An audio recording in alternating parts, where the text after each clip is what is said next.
പിതാവിൻ്റെയും പുത്രൻ്റെയും പരിശുദ്ധാത്മാവിൻ്റെയും നാമത്തിൽ ആമേൻ. എൻ്റെ പ്രിയപ്പെട്ടവരെ, ഇന്ന് ജൂൺ 18 വ്യാഴാഴ്ച.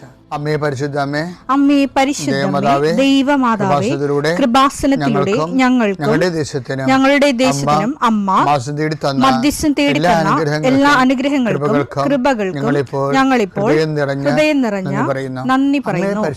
അമ്മേ പരിശുദ്ധമേ, ദൈവമാതാവേ, 2004 ഡിസംബർ 7 ഉച്ചകഴിഞ്ഞ് 2:30 കൃപാസനത്തിൽ സംഭവിച്ച അമ്മയുടെ പ്രത്യക്ഷപ്പെടലിനെ കുറിച്ച് തിരുസഭയ്ക്ക് സമർപ്പിച്ചിരിക്കുന്ന പഠനരേഖകളുടെ മേൽ സഭാത്മകമായ പഠനം ആരംഭിക്കുവാൻ ഞങ്ങൾ പ്രാർത്ഥിക്കുന്നു.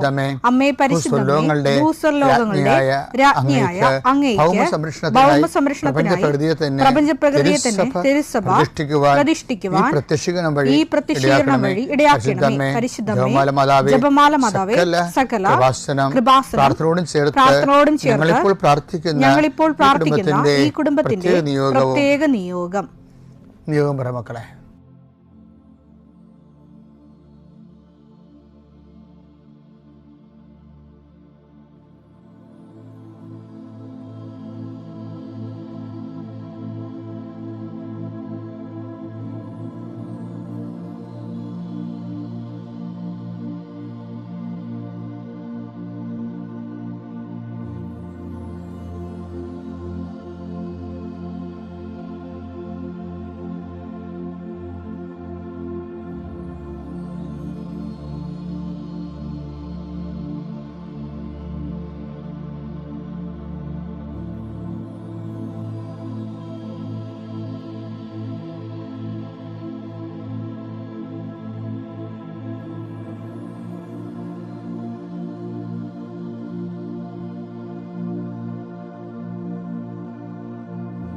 അമ്മയുടെ പ്രത്യക്ഷീകരണത്തിന്റെ ഈ അനുഗ്രഹവേളയിൽ ഞങ്ങൾക്ക് സാധിച്ചു തരുവാൻ കനിയണമേ. ആമേൻ. വിശ്വാസ പ്രമാണം. സർവശക്തനായ പിതാവും ആകാശത്തിന്റെയും ഭൂമിയുടെയും സൃഷ്ടാവുമായ ദൈവത്തിൽ ഞാൻ വിശ്വസിക്കുന്നു. അവിടുത്തെ ഏകപുത്രനും ഞങ്ങളുടെ കർത്താവുമായ ഈശോമിശിഹായിലും ഞാൻ വിശ്വസിക്കുന്നു.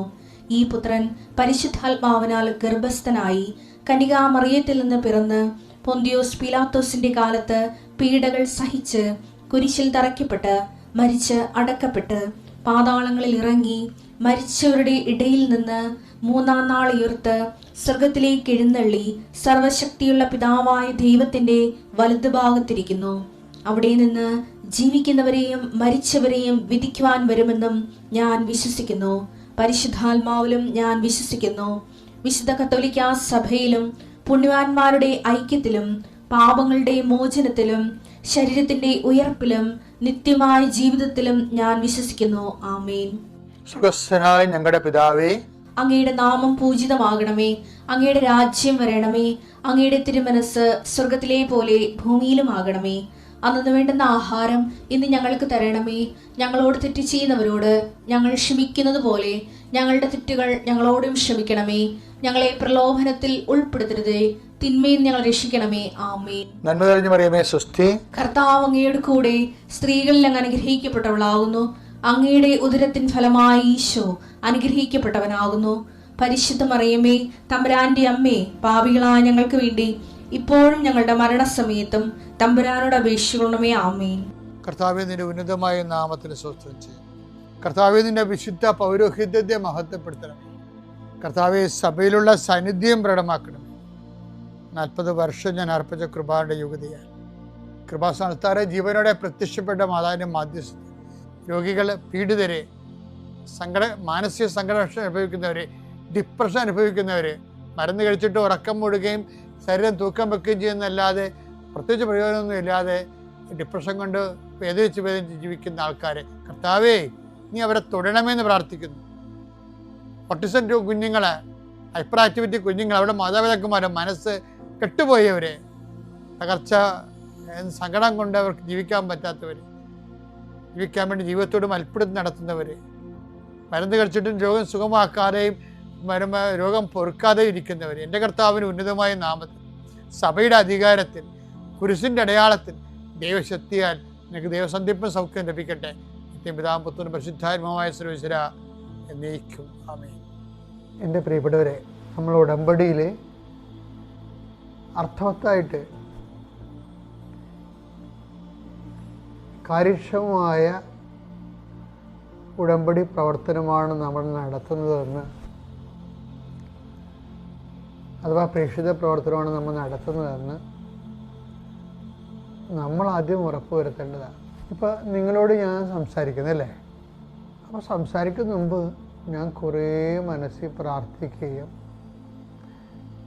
ഇനി കർത്താവ് ആഗ്രഹിക്കുന്ന കാര്യങ്ങൾ എനിക്ക് വെളിപ്പെടുത്തി കിട്ടാൻ വേണ്ടി ഞാൻ മനസ്സൊരുക്കുകയൊക്കെ ചെയ്യുന്നുണ്ട്. ഇത് ഇപ്പം തുടങ്ങിയതല്ല, പട്ടുമുതലേ കർത്താവിൻ്റെ കാര്യം പറയാൻ തുടങ്ങുന്ന കാലം മുതലേ എനിക്കൊരു ചെറിയ ടെൻഷൻ ഉണ്ടായപ്പോഴും, അത് എത്ര വയസ്സായാലും എനിക്ക് തോന്നുന്നത് ടെൻഷൻ കുറയരുതെന്നുള്ളതാണ് എൻ്റെ അനുഭവത്തിൽ നിന്ന് ഞാൻ പഠിച്ചത്. കാര്യം ഞാൻ ഇടവകയിലൊക്കെ നടത്തിയിട്ടുള്ളത് ഇരിക്കുമ്പോഴേ നമുക്ക് വൈകുന്നേരമാണല്ലോ ഓരോ സ്ഥലത്ത് കൺവെൻഷന് വിളിക്കണം നമ്മളാണ്. അപ്പോൾ ഞാൻ ഡെയിലി പോയി വരികയായിരിക്കും ചെയ്യണത്.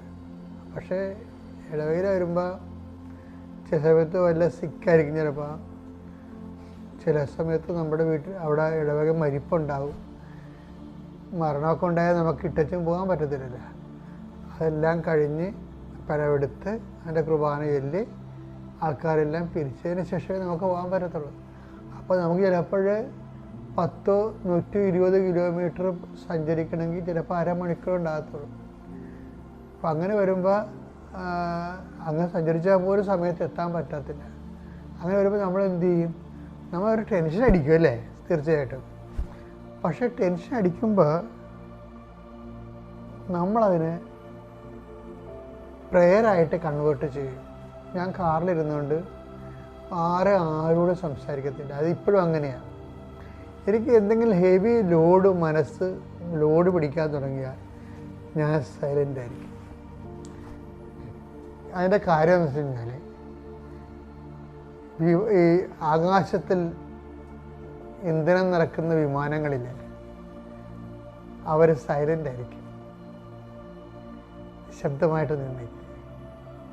അതായത് നമ്മൾ പ്രെയർ ചെയ്ത് നമ്മളുടെ ഒരു ടെൻഷനുണ്ട്, പിന്നെ നമ്മൾക്ക് ചെയ്യാനുള്ള ആശങ്ക ഉണ്ട്, ആങ്സൈറ്റി ഇതൊക്കെ ഉണ്ടാകും. ഇതൊക്കെ ഏറ്റവും കൂടുതൽ വേണ്ട കാര്യങ്ങളാണ്. ഇതെല്ലാം ഈ ഉത്കണ്ഠ, അതുപോലെ തന്നെ ടെൻഷൻ, ഇതിൻ്റെ വരുന്നൊരു വിഷയം ഇത് ആണ് ദൈവത്തെ ആശ്രയിക്കാനും കണ്ടെത്താനും നമ്മളെ ഒരു പരിധി വരെ സഹായിക്കും. എന്നെ സഹായിച്ചിട്ടുള്ളത് കാരണം ഞാൻ ഈ സമയത്തൊക്കെ ബാക്കി എല്ലാ കണക്ഷൻസും കട്ട് ചെയ്യും, മൊബൈൽ ഓഫ് ചെയ്യും, മറ്റുള്ളവരോട് കൂടെയുള്ളവരോട് സംസാരിക്കുമെന്ന് പറയും, അല്ലെങ്കിൽ അവിടെ സംസാരത്തിൽ പങ്കെടുക്കത്തില്ല. ഭയങ്കര ഡിസിപ്ലിൻ, കോൺവെർസേഷൻ ഡിസിപ്ലിൻ ഉണ്ടാക്കും. എന്താ കാര്യം വെച്ചാൽ ആ സമയം ദൈവത്തോട് മാത്രം നമ്മൾ സംസാരിക്കുകയോ ജപമാല ചെല്ലുകയോ ചെയ്യണേ. നിങ്ങളവർക്ക് ആധ്യാത്മിക ജീവിതം അത്ര കൊണ്ട് വലിയ അതിൻ്റെ സങ്കീർണമായ കാര്യങ്ങൾ ചെയ്തിട്ടാണ് ഇവരൊക്കെ ആധ്യാത്മിക ഔന്നത്യം പ്രാപിക്കണമെന്ന് ഒരിക്കലും ധരിക്കരുത്. സിമ്പിളാണ്. കത്തോലിക്ക സഭ പഠിപ്പിച്ചിട്ടുള്ള എല്ലാം ജപമാല, കർത്താവിൻ്റെ മാലാഹ, പിന്നെ നമുക്ക് വിസിറ്റ് ചെയ്യണമെങ്കിൽ പരിശുദ്ധ കുർബാനയിൽ വിസിറ്റ് ചെയ്യും. ഇപ്പം കൃപാസനത്തിൽ തന്നെ നിങ്ങൾക്ക് അറിയാവോ, ആപ്പാടെ 50 സെൻറ്റ് സ്ഥലമാണ് നിൽക്കണത്. 50 സെൻറ്റ് സ്ഥലത്തിൽ നിങ്ങൾ കണ്ടിട്ടുണ്ടോയെന്ന് അറിയത്തില്ല, 3 നിത്യാരാധനയുണ്ട്. അതൊക്കെ മനസ്സിലായില്ലേ? എങ്ങോട്ട് തിരിഞ്ഞാലും നമ്മൾ നിത്യാരാധന വന്ന് വീഴും. ഏതെങ്കിലും ഒരു നിത്യാരാധന വന്നു. അതിൽ വിസിറ്റ് എന്ന് പറയണത് ദിവ്യകുർബാനയുടെ വിസിറ്റ്. ഇനി ദിവ്യകുർബാന ഇരിക്കുന്ന സമയത്ത് നമ്മൾ ജപമാല ചൊല്ലിക്കൊണ്ടിരിക്കുന്നവരുണ്ട്. എനിക്ക് ആ ഒരു അഭിഷേകമായിട്ടിരിക്കണം. കാര്യം കാനായിലെ കല്യാണമാണ് എൻ്റെ ജീവിതത്തിൻ്റെ ദൈവം എന്നോട് സംസാരിക്കുന്ന പ്ലാറ്റ്ഫോം എന്ന് പറയുന്നത്. അതിലേക്കാണ് കർത്താവ് ജനങ്ങളെ കണക്ട് ചെയ്ത് തന്നിരിക്കുന്നത്. അതുകൊണ്ട് അമ്മയുടെ മാധ്യസ്ഥത്തിലാണ് ഞാൻ പരിശുദ്ധ കുർബാനയുടെ മുമ്പിൽ ഇരിക്കുന്നത്. കാനായിലെ കല്യാണ വീട് അമ്മയുടെ മാധ്യസ്ഥത്തിലാണ് ഈശോയുടെ മുമ്പിൽ നിന്നത്, ദിവ്യ കുർബാനയുടെ മുമ്പിൽ നിന്നത്. ഉറക്കല്ലേ? അതല്ലേ കൃപാസനത്തിൽ നടക്കുന്ന കാര്യങ്ങൾ. അപ്പോൾ എന്താ വിഷയം? ഞാൻ പറഞ്ഞു വരുന്ന ഇതാണ്, നിങ്ങൾ ഈ ഒരു കാര്യങ്ങൾ ചെയ്യുമ്പോൾ ബോധ്യം എന്ന സംഭവമുണ്ട്. ബോധ്യം. അപ്പോൾ നമ്മൾ ബോധ്യം എന്ന് പറയുമ്പോൾ മറ്റുള്ളവരുടെ ബോധ്യം എന്നൊക്കെയാണ് പൗലോസ് അപ്പോസ്തലൻ പറയും. ഇപ്പോൾ നമുക്കറിയാം, മറ്റുള്ളവരുടെ ബോധ്യം ജനിപ്പിക്കണമെന്നാണ്. അതായത് ഇപ്പോൾ ഉദാഹരണത്തിന് ഞാൻ പറയാം, അതിനടുത്ത് 2 തിമോത്തി 4:2 വചനം പ്രസംഗിക്കുക. സാഹചര്യങ്ങൾ അനുകൂലമാണെങ്കിലും അല്ലെങ്കിലും ജാഗരൂകതയോടെ വർത്തിക്കുക. അതൊക്കെ നമ്മൾ കേട്ടിട്ടുള്ളതാണ്, നേരത്തെ കൈകാര്യം ചെയ്തതാണ്.